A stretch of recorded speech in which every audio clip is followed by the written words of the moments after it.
Baik, acara selanjutnya adalah pengenalan dan sistem pembelajaran pada program studi Profesi Insinyur Fakultas Teknik Universitas Mula Warman yang akan dijelaskan oleh Ketua Program Studi Program Profesi Insinyur FTM Mul kepada Bapak Insinyur Arif Harjanto STMKOM IPM Asian Eng. Dipersilakan.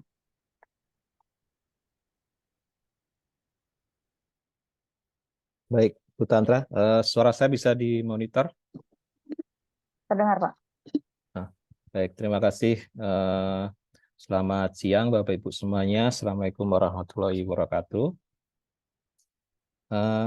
Siang ini saya akan perkenalkan terlebih dahulu. Saya Arif Harjanto sebagai koordinator dari program studi, program profesi insinyur yang pada sesi yang ketiga ini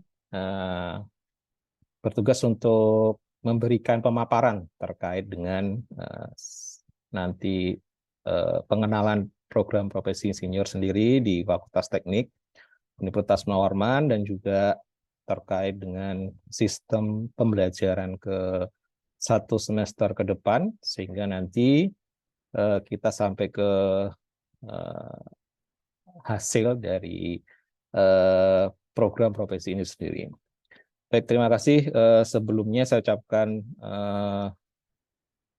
terima kasih terlebih dahulu kepada pemateri yang sebelumnya ada Pak Insinyur Ilham Habibie dan juga Profesor Insinyur Asep Kurdia, beliau dari Persatuan Insinyur Indonesia Pusat.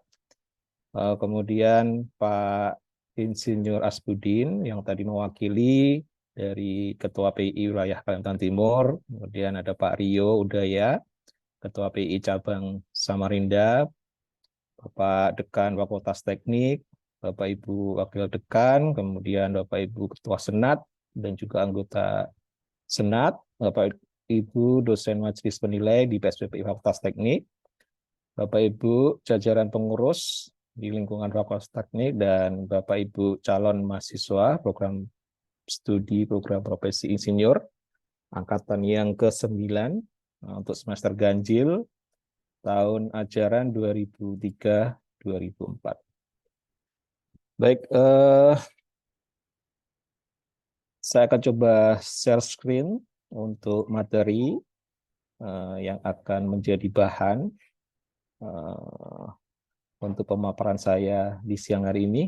Saya coba untuk share screen. Tolong nanti Bu Tantra jika share screen-nya nanti terhenti, tolong diberikan informasi ya. Baik, Pak.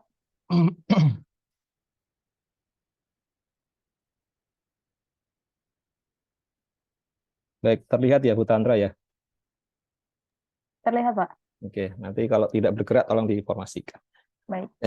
Baik, Bapak Ibu semuanya, saya akan mencoba untuk memaparkan terlebih dahulu terkait dengan pengenalan di program profesi insinyur dan juga nanti pembelajaran di program profesi insinyur selama 1 semester ke depan.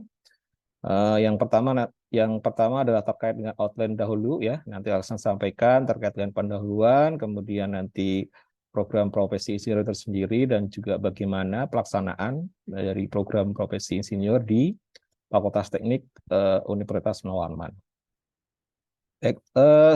Mungkin ini tadi sudah disampaikan oleh Prof. Asep yang terkait dengan Undang-Undang nomor 11 tahun 2014 yang terkait dengan keinsinyuran yang menjadi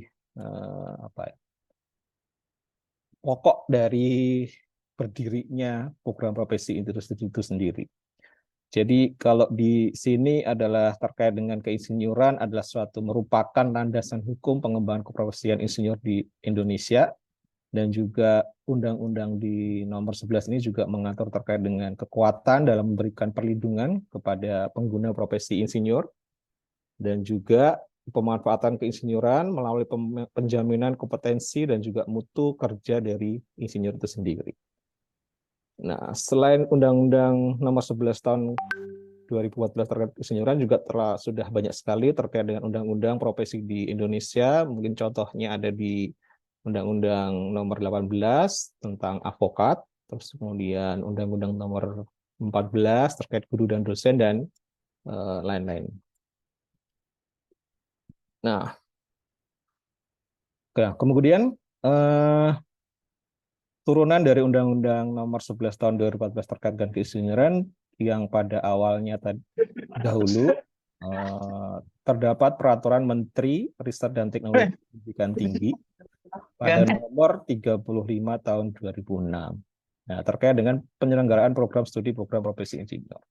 Nah, kemudian berjalannya waktu untuk PP atau peraturan Menteri Riset ini tidak berlaku lagi, ini diganti dengan PP atau Permen di nomor 39 tahun 2022.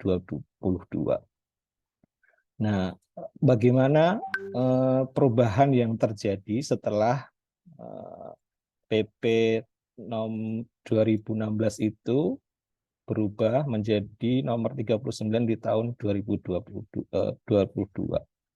Nah, nah di PP tahun Permendikbud nomor 39 tahun 2002 itu berlaku sejak tanggal 3 Agustus tahun 2022, di mana perbedaannya sangat signifikan di sini bahwa persyaratan dalam hal mengikuti PSBPI menurut Permendikbudristek nomor 39 tahun 2002 itu untuk kelas reguler yaitu 1 tahun sebanyak 24 SKS itu bisa diikuti oleh sarjana teknik, kemudian sarjana teknik terapan tanpa pengalaman pekerjaan keinsinyuran, dan juga bisa diikuti oleh sarjana pendidikan teknik dengan minimal pengalaman pekerjaan selama 3 tahun, dan juga termasuk untuk lulusan SSI ya. Nah, terus kemudian untuk jalur RPL selama 1 semester dengan banyak SKS, ada 24 SKS, itu dapat diikuti oleh sarjana teknik dan juga sarjana teknik terapan dengan pengalaman minimal 2 tahun. Nah, ini terdapat di Permendikbudristek nomor 39 tahun 2022. Nah, di Fakultas Teknik sendiri, di PSBB Fakultas sendiri, mempunyai kebijakan bahwa untuk jalur RPL minimal harus pengalamannya 3 tahun. Karena jika dipaksakan dengan 2 tahun ini, ada pengalaman-pengalaman sebelumnya bahwa dengan 2 tahun, maka nanti poin-poin untuk mencapai kelulusan di PSBPI atau poin-poin kelulusan di keinsinyuran akan sangat kurang atau minimal sekali gitu. Maka diberi kebijakan bahwa kita harus minimal 3 tahun. Nah, selanjutnya adalah terkait dengan Undang-Undang Nomor 11 Tahun 2014 bahwa untuk mengimplementasikan di Undang-Undang Nomor 11 di tahun 2014, maka pemerintah telah menerbitkan PP Nomor 25 tahun 2019 dan juga Kemenristek,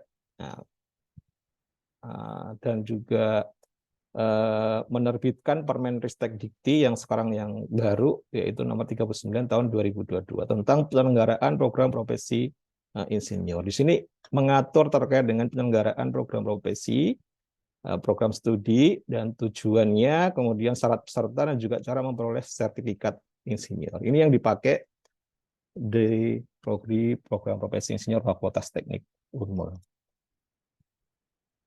Nah, di program profesi insinyur sendiri pada pasal 7 nomor 11 Undang-Undang nomor 11 tahun 2014 disebutkan bahwa untuk memperoleh gelar profesi insinyur seorang harus lulus dari program profesi insinyur. Sedangkan gelar profesi insinyur sebagaimana dimaksud dalam pasal 7 ayat 1 itu disingkat dengan IR dan dicantumkan di depan nama yang berhak menyandangnya. Ya, jadi nanti setelah Bapak Ibu lulus dari program profesi insinyur, maka Bapak Ibu berhak untuk menyandang gelar insinyur.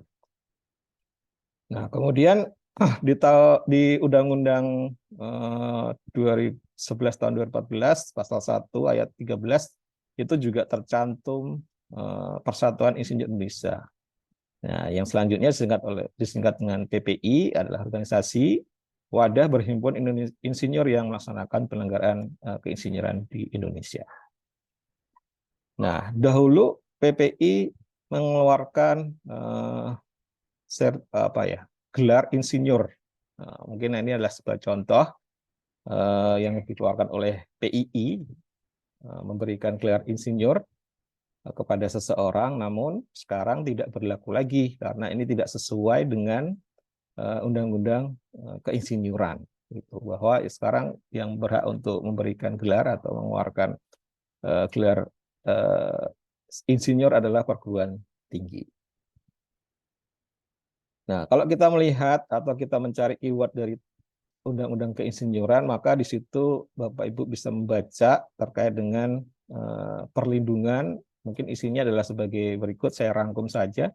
Terkait dengan perlindungan hukum insinyur dan juga pemanfaatan keinsinyuran, bagaimana kewajiban seorang insinyur, kemudian kepastian hukum penyelenggara keinsinyuran, tanggung jawab seorang insinyur, hak dan kewenangan atas kompetensi insinyur, dan juga bagaimana memberikan perlindungan bagi insinyur dan juga pengguna. Nah, di Undang-Undang 11 tahun 2014 juga turunannya yaitu PP nomor 25 tahun 2019. Nah, siapa saja yang bisa mengikuti program profesi insinyur? Maka di sini tentunya seseorang yang bergelar atau sarjana di bidang keteknikan, ya, cakupan teknik keinsinyuran itu sangat banyak sekali. Di sini bisa terlihat di pasal 5 yang terkait dengan bidang-bidang kebumian dan juga energi, rekayasa sipil dan juga lingkungan terbangun, industri, konservasi, pertanian, teknologi kelautan, dan juga sampai ke astronautika. Nah, dan juga di pasal 6 juga terkait dengan dijabarkan secara detail juga terkait dengan disiplin teknik kebumian dan juga energi, dan juga rekayasa sipil dan juga lingkungan terbangunnya. Ya, jadi ini nanti Bapak Ibu bisa melihat terkait dengan PP nomor 25 tahun 2019. Nah, termasuk juga di ranah untuk disiplin pertanian ya dan hasil pertanian ini. Ini meliputi terkait dengan teknik pertanian, industri pertanian, kehutanan, hasil pertanian, juga peternakan, itu juga diperbolehkan untuk mengikuti program profesi insinyur.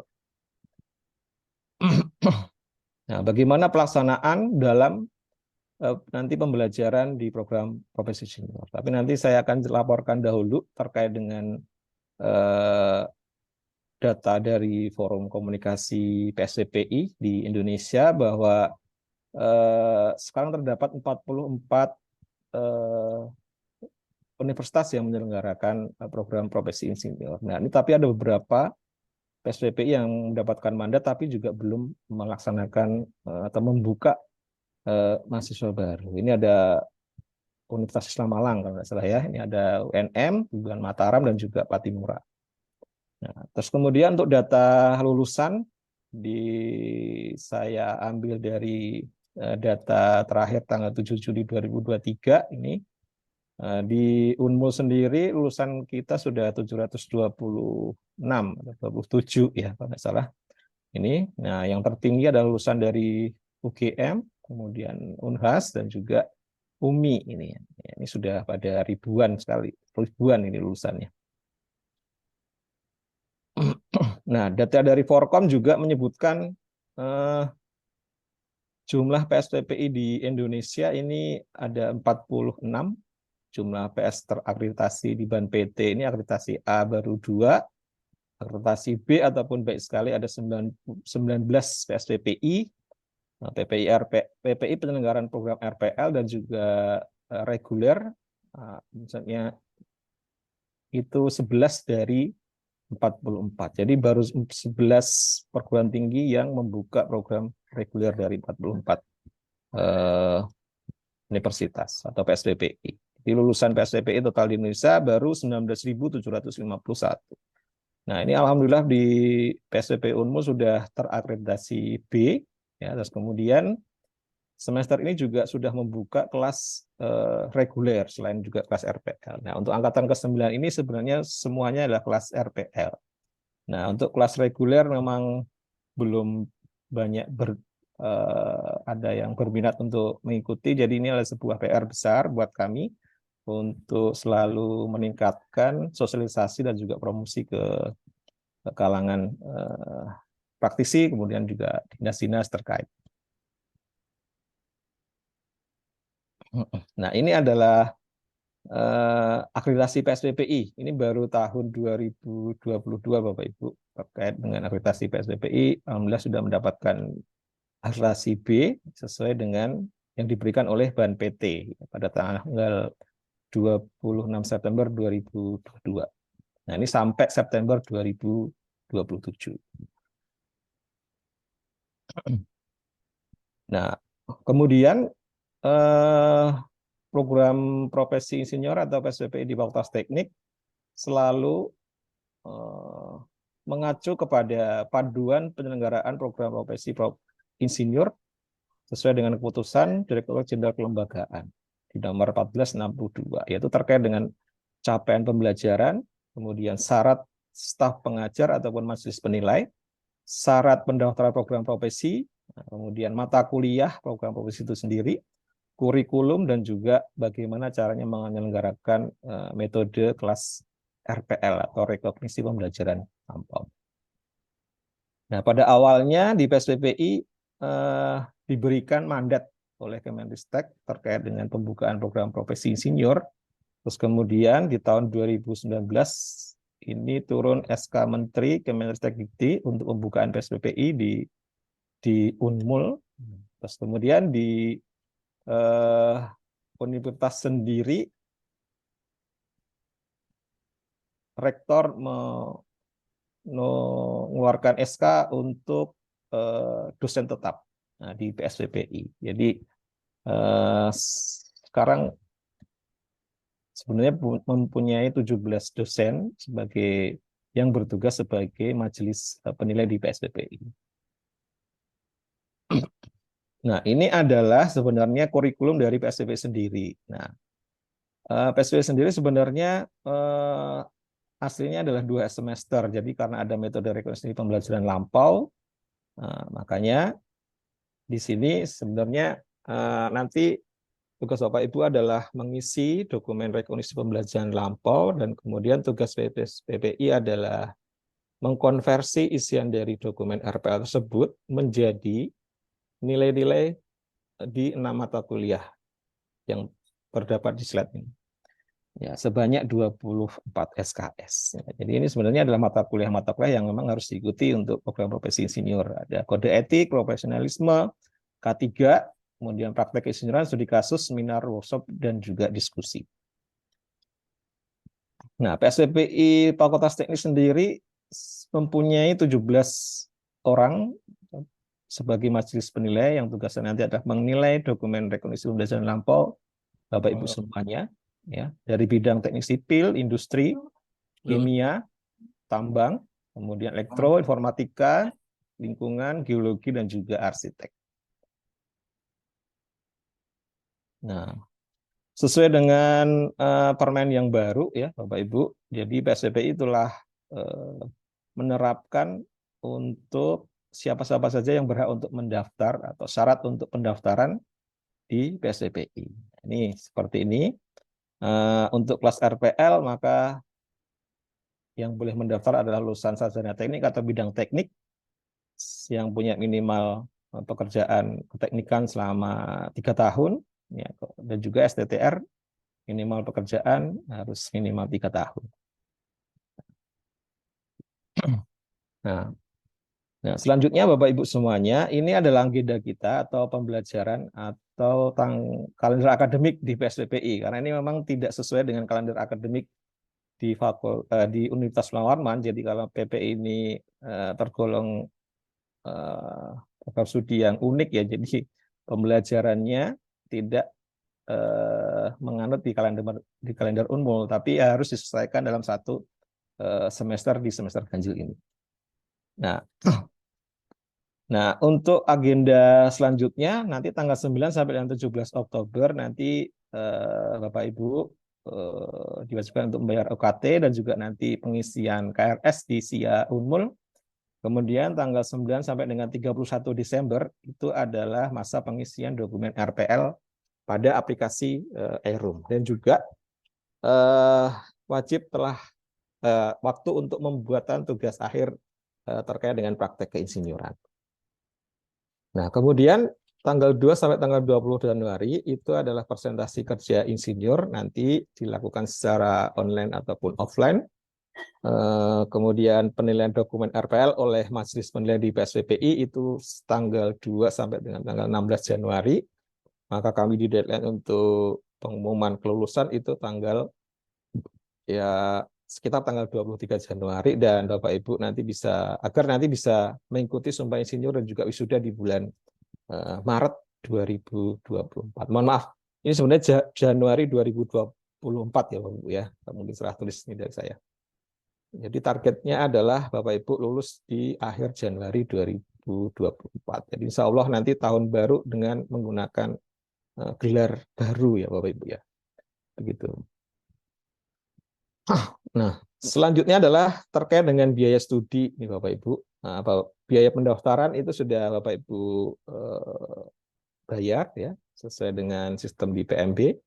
Biaya studi kuliah itu sebesar 6 juta. Nah, ini ada catatan sesuai dengan informasi bahwa ada juga biaya-biaya yang lain, misalnya biaya wisuda, biaya toga jika mengikuti secara offline, kartu alumni, dan juga biaya sumpah insinyur. Nah, ini saya berikan informasi dari awal, jangan sampai nanti ada miskomunikasi kok masih ada biaya lagi gitu.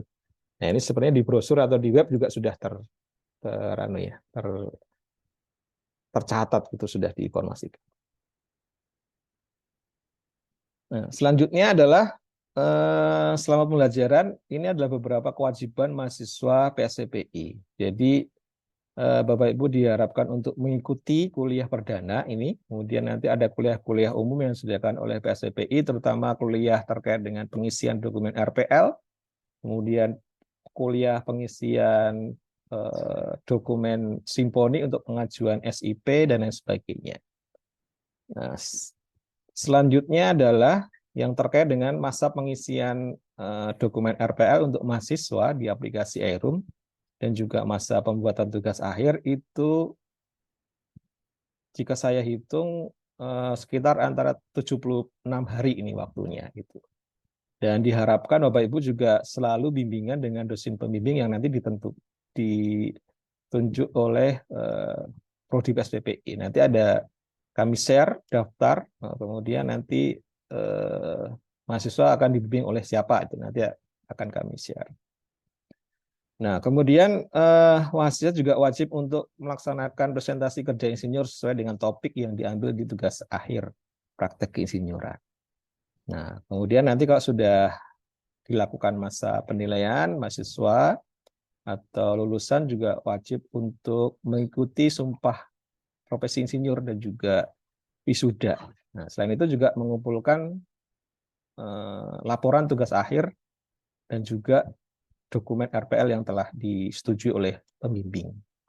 Nah, perlu saya informasikan dari sekarang bahwa nanti untuk syarat wisuda, maka Bapak Ibu harus wajib mengikuti TOEFL atau MOPT dari UPT Bali Bahasa Unmul. Nah, ini ataupun jika Bapak Ibu berdomisili di luar atau di Jawa gitu. Misalnya di Jogja misalnya itu Bapak Ibu ingin mengambil TOEFL atau ikut tes TOEFL di UGM dan dipersilahkan. Itu yang jelas TOEFL resmi yang diakui oleh tim wisuda umum ya gitu. Jadi silakan. Tapi nanti kami akan berusaha untuk menghubungi Bali Bahasa terkait dengan sehingga nanti terkait dengan pelaksanaan TOEFL itu bisa sama-sama secara online di UPT Bali Bahasa gitu. Nah, soalnya karena itu ada hanya satu kali kesempatan, dan semisal Bapak Ibu nanti di kesempatan yang telah ditentukan ternyata tidak bisa, nah silakan Bapak Ibu untuk ikut tes TOEFL yang secara offline di Bali Bahasa atau di universitas yang memang mengeluarkan TOEFL resmi yang diakui oleh tim wisuda umum. Nah, selanjutnya adalah terkait dengan laporan tugas akhir praktek insinyuran. Ini adalah kewajiban bagi mahasiswa PSCPI. Ini nanti panduan penulisan tugas akhir praktek insinyuran akan kami share Terus kemudian nanti silahkan jika mau Bapak Ibu kesulitan, ya memang harus bimbingan ke dosen pembimbing masing-masing. Silahkan nanti dikontak saja untuk bimbingan ke Bapak Ibu majelis penilai atau pembimbing di PSDPI. Dan juga nanti setelah membuat tugas akhir, maka kewajiban Bapak Ibu adalah mempresentasikan tugas akhir tersebut ya secara online ataupun offline. Nanti lebih baiknya yang berdomisili di Samarinda kita lakukan secara offline biar ada bukti ya Bapak Bu ya, karena ini untuk presentasi tugas akhir sebenarnya adalah presentasi yang terkait dengan pemaparan aja sebenarnya, pemaparan kepada pembimbing dan juga majelis menilai terkait dengan pengalaman praktek keinsinyuran yang telah dibuat dalam bentuk tugas akhir. Jadi sebenarnya kalau Bapak Ibu mempunyai pengalaman lebih dari 3 tahun, sebenarnya kan sudah ada nih pengalaman pekerjaan. Jadi diambil salah satu saja untuk dibuat tugas akhir. Jadi minimal pengalaman pekerjaan keinsinyuran 3 tahun yang lalu gitu. Nah, tinggal pilih salah satu saja. Nah, itu nanti akan dijelaskan di kuliah umum selanjutnya. Ya. Nah, ini contoh saja, ini dokumentasi aja terkait dengan presentasi tugas akhir tadi, presentasi kerja insinyur kalau di PSBPI nyebutnya seperti itu. Ya, ini via Zoom ya, karena waktu itu masih pandemi dan sebenarnya angkatan sebelumnya juga masih banyak kita lakukan dengan secara online.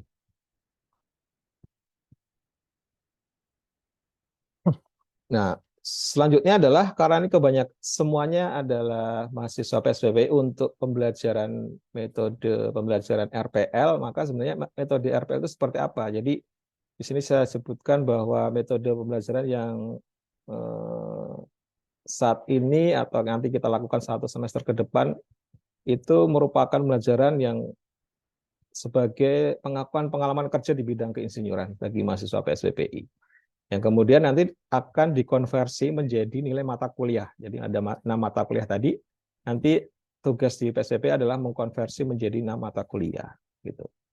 Di proses pengakuan pengalaman tersebut dilakukan melalui dokumen portofolio RPL, wawancara, dan juga presentasi kerja insinyur. Jadi sebenarnya nanti tugas Bapak Ibu adalah mengisi dokumen RPL, kemudian nanti kami yang konversi, nah, gitu. Tugas dari majelis penilai adalah mengkonversi menjadi 6 mata kuliah, nilai-nilai dari 6 mata kuliah.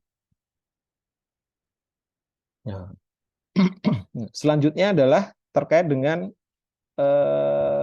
pengisian dokumen RPL. Nah, PSBB telah membangun sistem secara online. Jadi ini ada dinamakan ERUM, yaitu Elektronik Insinyur Universitas Melawarman atau UNMUL. Gitu. Jadi nanti Bapak Ibu untuk mengisi dokumen RPL itu bisa secara online dan bisa diisi di mana saja. Ya, jadi memang harus loginnya harus mempunyai NIM dan juga password. Jadi NIM dan password ini adalah prosesnya nanti bisa didapatkan setelah melakukan pembayaran UKT ya, atau uang kuliah. Nah, mungkin ini garis besar dari, mungkin ini gambaran dari aplikasi ERUM itu. Nanti ada beberapa tabel-tabel yang memang Bapak Ibu harus isi. Ya, ada di sini ada tabel 1, tabel 1.2 dan seterusnya. Mungkin dari terkait dengan pendidikan formal, organisasi yang sudah diikuti, tanda penghargaan, kemudian sampai ke pelatihan-pelatihan yang diikuti, dan juga pengalaman dalam pekerjaan keinsinyuran, dan nanti setiap tabel ada batasan-batasan minimal yang harus jumlah minimal yang harus diikuti ya. Jadi ada aturan-aturan yang nanti memang Bapak Ibu harus ikuti agar nanti diharapkan poin keinsinyuran dari Bapak Ibu itu mencukupi. Jadi jangan sampai nanti nilainya kurang, jadi nanti tidak lulus gitu. Tapi harus kita, yang jelas tetap kita bantu di PSDPI-nya. Oke, baik, memang dokumen RPL yang dirancang di PSDPI ini kami ikuti dari dokumen 5 yang ada di PII. Dan itu tujuannya adalah nanti setelah Bapak Ibu lulus insinyur IR-nya, maka nanti dokumen RPL yang sudah diinput itu akan bisa kita sinkronkan di PII, sehingga nanti keberlanjutannya adalah nanti bisa untuk langsung pengajuan insinyur profesionalnya, SIP, Sertifikat Insinyur Profesional di PII. Tadi dari Pak Prof. Asep sudah dijelaskan yang terkait dengan keberlanjutan insinyur setelah insinyur apa saja, yaitu ada SIP, STRI, kemudian KTA, hasil engineering, dan lain sebagainya. Nah, di PSPPI dahulu memang sudah mengadakan kerjasama dengan LSKI di PII terkait dengan sinkronisasi tadi yang sudah saya jelaskan. Nah, ini ada pertemuan-pertemuan dengan LSKI ya, terkait dengan bagaimana dokumen RPL di Unmul itu langsung bisa sinkron dengan aplikasi Simponi di PII, sehingga nanti si lulusan ini tidak menginput 2 kali untuk pengajuan sertifikat insinyur profesional di PII ya gitu. Jadi ini mungkin ini poin-poin ranah dari tugas-tugas sebenarnya ya. Ini ranah-ranah mana yang ranahnya PSPPI, mana yang ranah dari PII sendiri. Gitu. Nah, ini mungkin ada gambaran proses sinkron dulu ya. Ini proses sinkron dulu yang terkait dengan dokumen RPL di PII. Setelah si peserta ini menginput iRoom, nah, di aplikasi iRoom yang ada di PSPPI, dan kemudian lulus untuk insinyurnya, maka nanti akan disinkronkan ke Simponi, aplikasi Simponi di PII. Nah, nanti akan diajukan untuk keanggotaan dan juga SIP dan juga SETRI. Nah, namun setelah garis besarnya adalah seperti ini. Itu tugas-tugas dari atau ranah ini kalau insinyur yang mengeluarkan siapa gitu. Ini kalau SIP yang mengeluarkan siapa gitu. Nah, perguruan tinggi di Unmul ini hanya mengeluarkan SIP, sertifikat profesi insinyurnya, kemudian transkrip nilai. Nah, ini untuk ranah di perguruan tinggi. Nah, PII nanti bisa mengeluarkan yang apa yang dikeluarkan oleh PII. Nah, ini ada sertifikat kompetensi insinyur profesional atau SIP, KTA PII, ASN Engineering, dan juga STRI. Itu adalah ranah dari PII sendiri. Ya, kan gitu sepertinya. Nah, ini untuk penilaian pengajuan SIP kan di PII sangat banyak sekali BK, ya, Badan Kejuruan di PII. Nah, ini tergantung nanti Bapak Ibu dari S1-nya dari mana gitu. Misalnya S1-nya dari sipil dan memang bergerak di bidang sipil, maka yang bertugas untuk menilai ya, menilai scoring atau dari SIP untuk SIP sendiri ya dari BK sipil. Jika memang dari teknik mesin gitu. Nah, ya yang benar adalah dari BK teknik mesin, dan ini adalah ranah dari PI sendiri gitu. Nah, ini terserah nanti Bapak Ibu akan masuk yang mana. Kadang kan ada dari teknik industri ternyata bidang yang digeluti di pekerjaan ini bidang sipil. Nanti boleh Bapak Ibu juga pindah BK. Jadi BK sipil itu juga diperbolehkan kalau untuk di PII ya. Gitu. Nah, itu juga bisa diperbolehkan dan juga nanti akan diproses oleh PII-nya sendiri. Nah, mungkin ini adalah mata kuliah untuk PSPPI ya. Jadi kalau di PSPPI itu Bapak Ibu agar bisa lulus di insinyur maka harus mencapai 600 poin untuk insinyurnya. Jadi ini sebenarnya bisa dicapai harusnya ya kalau dengan pengalaman 3 tahun gitu. Jadi ini adalah bobot ya, bobot dan juga elemen-elemen kompetensi dan juga uraian kegiatan. Nah, ini itu lebih jelasnya nanti akan dijelaskan saat pemaparan pelatihan pengisian dokumen RPL. Ya, ada elemen kompetensi dan juga uraian kegiatan itu. W1 itu apa, kemudian W2 itu apa gitu. Nanti akan dijelaskan di kuliah atau pelatihan dokumen RPL. Nah, inilah contoh dari transkrip nilai yang dikeluarkan oleh Fakultas Teknik yang terkait dengan apa ya, hasil konversi dari dokumen RPL yang Bapak Ibu input nanti. Ya. Jadi nilainya nanti misalnya ini ada mata kuliah kode etik dengan nilai A, misalnya profesional keinsinyuran dengan nilai B, dan seterusnya. Nah, kemudian selanjutnya adalah terkait dengan seorang yang telah memenuhi standar program profesi insinyur baik melalui program profesi maupun mekanisme rekognisi pembelajaran lampau serta lulus program profesi insinyur berhak mendapatkan sertifikat profesi insinyur dan dicatat oleh PII. Nah, sesuai dengan penjelasan dari Pak Dekan juga Prof. Asep tadi bahwa memang Unmul mengikuti aturan di undang-undang, setiap lulusan di PSBP akan diberikan sertifikat profesi ya, bukan ijazah sesuai dengan undang-undang itu. Nah, ini mungkin bentuk secara yang telah dikeluarkan oleh Unmul ya, seperti itu ya. Ini bisa dilihat sertifikat profesi dan memang di sini tertulis sehingga kepadanya diberikan gelar insinyur. Nah, gelar insinyur itu bisa dipakai selama ya seumur hidup ya kan seperti itu. Jadi memang gelar resmi dari perguruan tinggi. Kiri Pak. Masuk.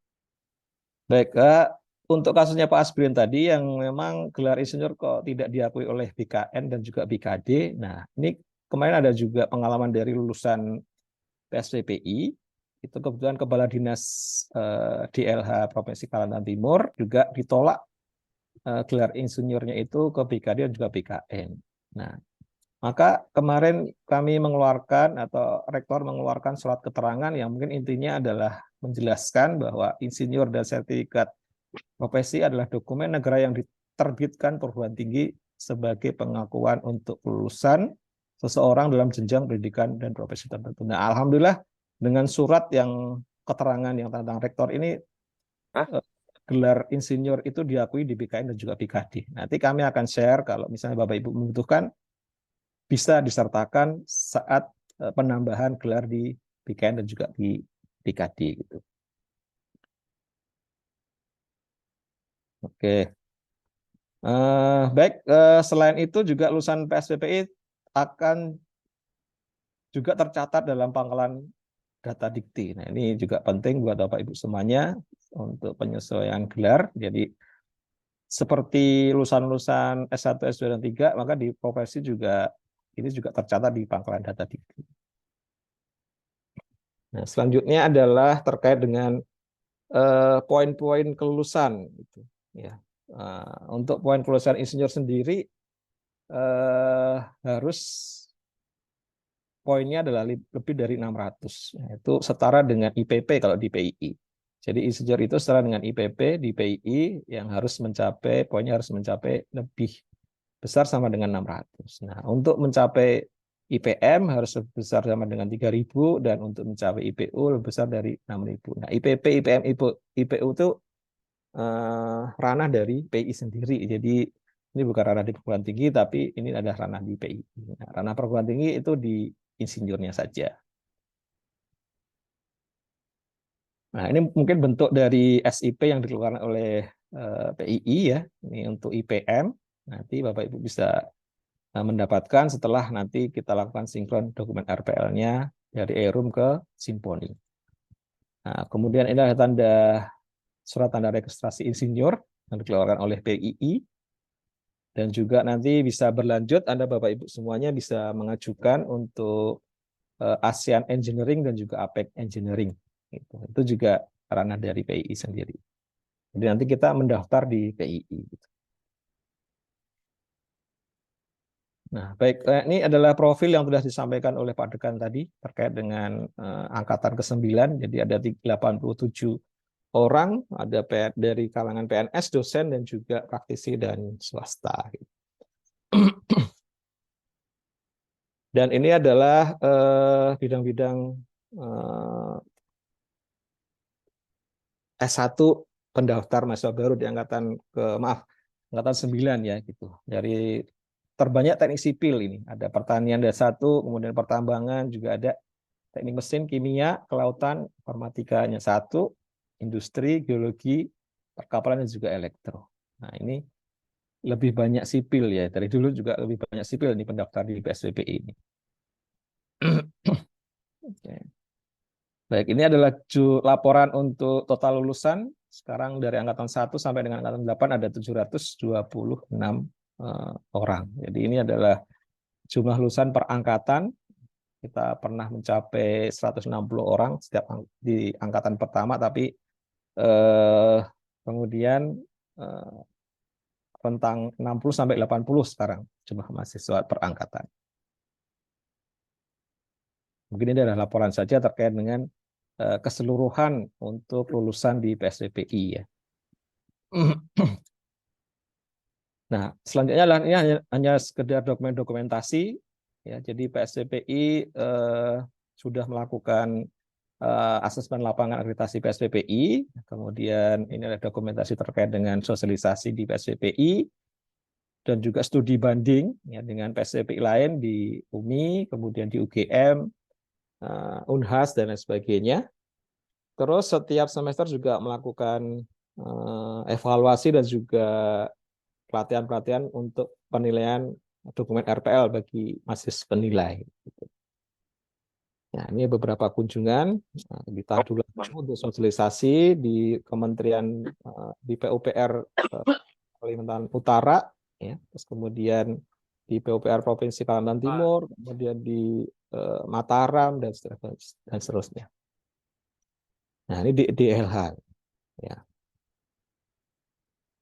Ya, kemudian di PSDPI juga bergabung di Forkom PSDPI Indonesia. Jadi di sini kami selalu konsultasi terkait dengan untuk meningkatkan mutu kualitas pembelajaran setiap semester. Ya. Nah, mungkin ini adalah gambaran untuk Sumpah Profesi Insinyur yang terakhir kemarin diadakan di Hotel Puri Senior dengan lulusan 84 orang. Ya, dan wisuda. Nah, ini wisuda ini bisa Bapak Ibu ikuti dan juga bisa Bapak Ibu ikuti secara online di YouTube ya gitu. Tapi tetap harus mendaftar wisuda di Unmul agar nanti bisa dicetak sertifikat profesinya.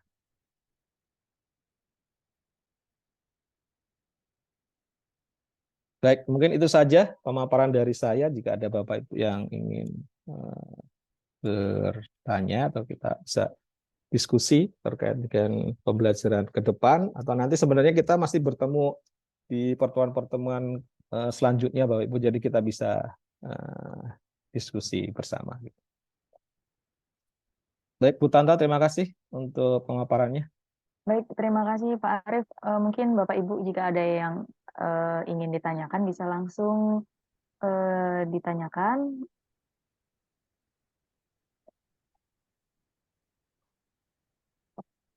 Kan Bapak Ibu jika Ya, mungkin karena saya sudah jam 1 lebih ya nih. ya. Assalamualaikum Pak Arief, saya mau izin Pak bertanya Salam. di Faisal Indra Pak. Untuk ini Pak, planning next kuliahnya itu kapan lagi Pak estimasi? Biasanya kita rencana nanti setelah Bapak Ibu nanti sebenarnya bukan mata kuliah ya Pak ya, tapi ini sebenarnya kuliah umum saja gitu. Yang terpenting ini mahasiswa PSDP itu mengisi dokumen RPL Pak, mengisi dokumen RPL dan juga pembuatan tugas akhir. Nah nanti ke depannya hari Jumat dan juga hari Sabtu ini biasanya kita isi dengan misalnya nanti hari Jumat rencana akan diisi untuk pelatihan pengisian dokumen RPL gitu. Nanti setelah itu minggu depannya lagi akan diisi dengan kuliah umum terkait dengan profesionalisme keinsinyuran ataupun kode etik. Kemudian minggu depannya lagi bisa diisi dengan yang terkait dengan mata kuliah di PSDPI gitu Pak. Nah selama itu nanti Bapak selama Desember nanti mahasiswa disuruh untuk mengisi dokumen RPL gitu sambil nanti bisa berkonsultasi dengan pembimbing dan juga nanti saat ketemu via Zoom juga nanti bisa dikonsultasi terkait dengan pengisian dokumen RPL. Oke, terima Gitu, kasih Pak informasinya. Terima kasih Pak Faisal. Mungkin ada lagi Bapak Ibu semuanya. Mungkin kalau sudah banyak diceritakan dengan teman-teman yang sudah ngambil gitu, mungkin sudah jelas sih sebenarnya Pak. Yang angkatan-angkatan sebelumnya sudah lulus. Nah, ini mungkin sudah diceritakan bagaimana metode pembelajaran di PSDPI. Nah, mungkin informasi saja bahwa setelah ini nanti mohon untuk selalu melihat grup di PSDPI. Bapak Ibu kan sudah dimasukkan di grup PSDPI. Nanti akan diberikan informasi situ secara resmi kapan karena ini proses selanjutnya ini adalah proses pembayaran UKT. Nah, kemudian kalau sudah membayar UKT itu nanti biasanya kita langsung proses pembuatan NIM. Nah, ini secara online juga Bapak Ibu. Pembuatan NIM di SIA di Unmul. Nah, setelah NIM selesai, sudah dapatkan NIM, pengisian KRS, kemudian dari NIM dan password itu yang sudah kita dapatkan di SIA, ini digunakan untuk login di eRoom, gitu, untuk pengisian dokumen RPL. Nah, jadi nanti silahkan untuk melihat saja gitu grup yang sudah kami buat atau kita kumpulkan. Bapak Ibu sudah masuk di grup angkatan 9 gitu. Nanti akan kita informasikan. Karena memang kita perlu koordinasi dengan pihak akademik, pihak keuangan direktorat dan sebagainya itu. Nah, agak-agak memakan waktu sedikit lama itu. Jadi mohon bersabar Bapak Ibu ya. Nah, mungkin seperti itu. Jadi pokoknya kita targetkan bahwa Bapak Ibu bisa menyelesaikan untuk pembelajaran di PSBB ini. Baik, mungkin Bapak Ibu ada yang bertanya? Bali. Sepertinya mungkin cukup Pak, karena mungkin sudah Cukup ya. terlalu siang. Ya, sudah terlalu siang, belum makan siang gitu. Mungkin masih Baik. ada pertemuan-pertemuan selanjutnya ya Pak Oke ya. ya, baik betul. Nanti insya Allah Jumat atau Sabtu nanti kita ketemu untuk penjelasan terkait dokumen RPL, Bapak Ibu semuanya. Oke. Baik, kalau seperti itu terima kasih banyak kepada Pak Arief atas pemaparannya. Kita telah sampai di penghujung acara. Bapak Ibu, terima kasih banyak buat Bapak Ibu calon mahasiswa yang telah menghadiri acara kuliah perdana program studi program profesi insinyur FT Unmul angkatan ke-9 semester ganjil tahun ajaran 2023-2024.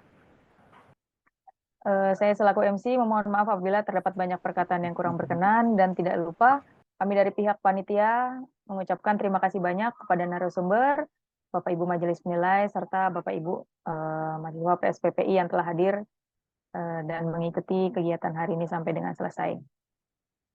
Nanti jadwal terdekat seperti yang dikatakan oleh Ketua PSPPI, nanti akan bertemu lagi di hari Jumat. Itu saja info dari panitia. Saya selaku MC menutup kegiatan pada siang hari ini. Terima kasih banyak. Saya tutup. Assalamualaikum warahmatullahi wabarakatuh. Waalaikumsalam. Terima kasih Pak Arief. Terima kasih Bapak Ibu Terima semuanya. kasih. Terima kasih Bapak Ibu. Terima kasih Bapak Ibu. Baik, nanti materinya saya share, nanti di share di grup Bapak Ibu. Pak, kalau bisa jangan Jumat ya Pak. Ya Pak, ya Pak. Nanti menyesuaikan narasumber soalnya Pak. Iya Pak. Jumat pagi, ya Jumat. Jangan. Nanti Sabtu Bisa atau jangan Jumat. Sabtu. Iya. Baik Pak, terima kasih Pak. Sarannya nanti kita usahakan Sabtu pagi. Materinya di-share di grup ya Pak ya. Oh ya, siapa nih? ini alumni angkatan 1 nih Pak ini. Siap. Ditunggu. Baik Pak, Bapak Ibu terima kasih. Kita live dulu. Ayo izin Pak ya.